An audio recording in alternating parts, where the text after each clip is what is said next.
Batubara. Juliari datang dengan dikawal oleh petugas dari KPK dan kepolisian bersama sejumlah staf dari Kemensos. Mantan Menteri Sosial Juliari Batubara kini mulai terungkap.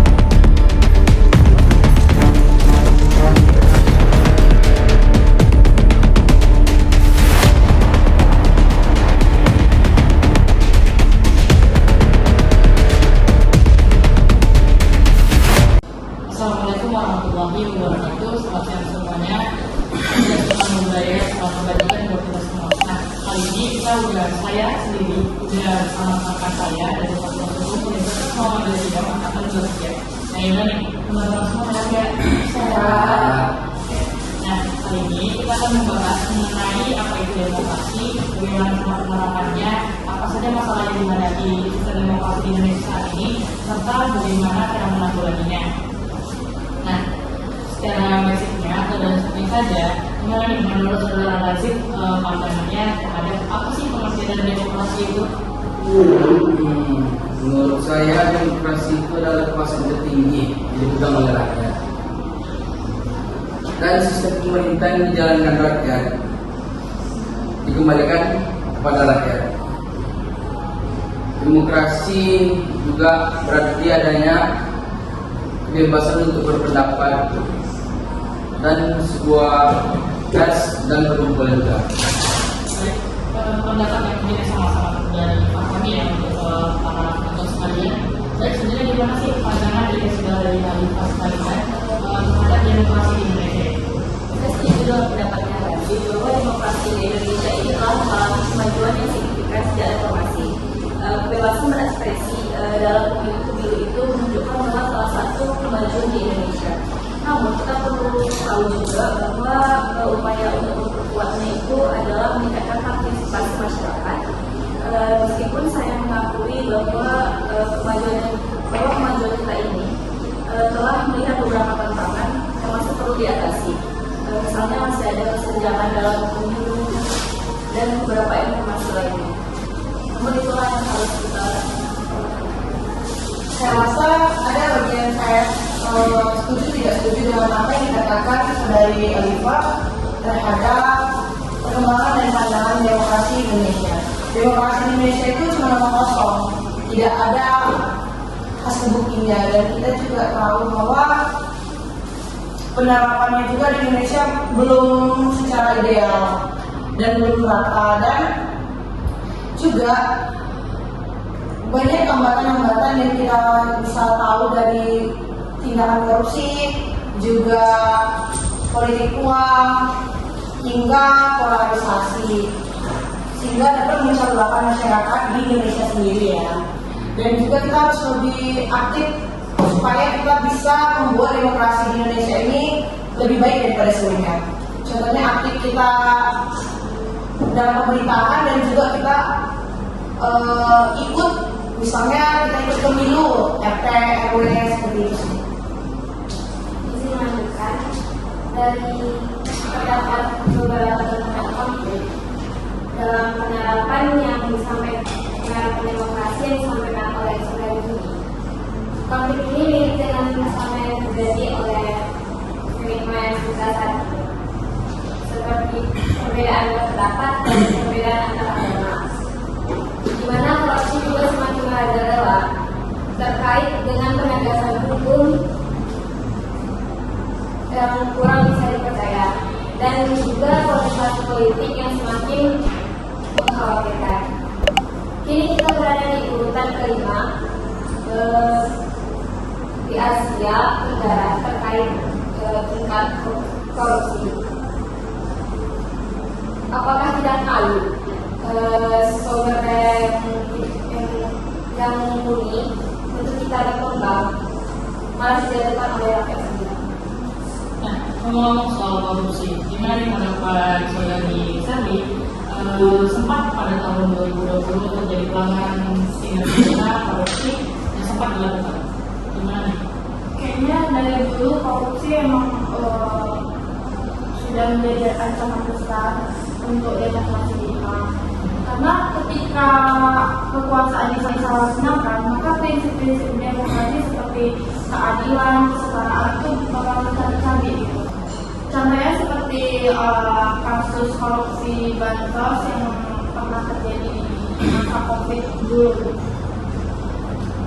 Kasus korupsi yang dibilang oleh Seperti Satu itu merupakan kasus korupsi yang dilakukan oleh ex-menteri sosial yakni Bapak Juliari Batubara pada tahun 2020 sampai 2022 dengan jumlah kerugian yakni 14,5 triliun.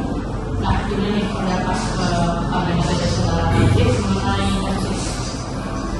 Menurut saya kasus dilakukan oleh Bapak Juliari itu Juliari Batubara ini sangat melanggar etika dan moral seorang menteri, di mana dalam kasus ini ia telah melanggar pasal 55 ayat 1 KUHP, yang dimana siapa saja yang melakukan yang menjadi dalam dan ikut serta melakukan akan mendapatkan tindak pidana.